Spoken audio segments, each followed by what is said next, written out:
Okay, let's stop talking about economics, ecology, politics, and so on and so forth, and switch to the science, to some basic science of batteries and fuel cells. Talking about batteries and fuel cells, we can mention that both battery and fuel cells can be attributed to electrochemical power sources.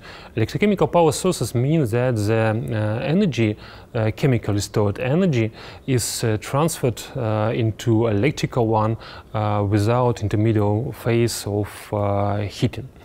And talking about types of such an electrochemical power sources, we can mention first primary cells, primary batteries. It's batteries which cannot be recharged. They can only discharge and make it once. Secondary is secondary batteries. It's rechargeable batteries with reversible chemical reaction. And third type is fuel cells. Fuel cells provides electricity for a while the fuel and oxygen are supported. And also, sometimes you can meet so-called supercapacitors, or sometimes it's called electrochemical capacitors. And talking about different types of batteries, we will not speak about primary batteries because, to my understanding, they are not sustainable form of energy storage, because once used, it after that has to be utilized, and more energy should be spent on this utilization.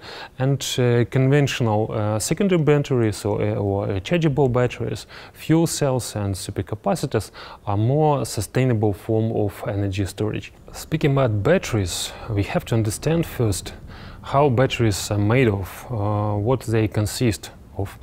And talking about batteries for electric vehicles and batteries for grid energy storage, usually the situation is as follows. Battery is made of a pack of modules with some managing electronics. Here you can see some example of battery and its model.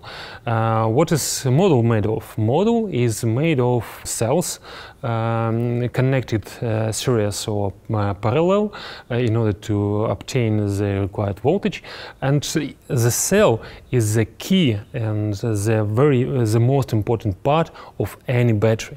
When we talk about battery characteristic, when we talk about price, when we talk about cyclability and all other characteristics of batteries, we are talking about cell. And cells can be different. For example, here you can see a so-called pouch cell. So it's a kind of flat, embodied in some plastic case cell. Also, we can mention cylindrical cell. For example, this one by Panasonic, so-called 18750. 18 is responsible for its width, 75 for its height, and 0 just 0.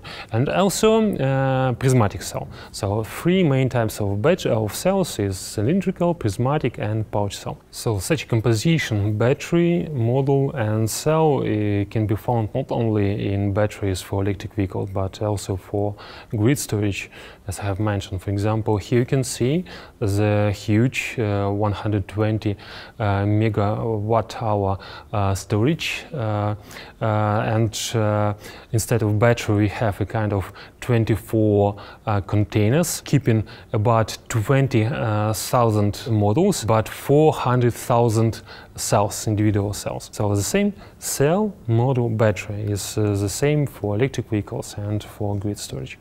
And as I have mentioned, the key part of any battery is cell.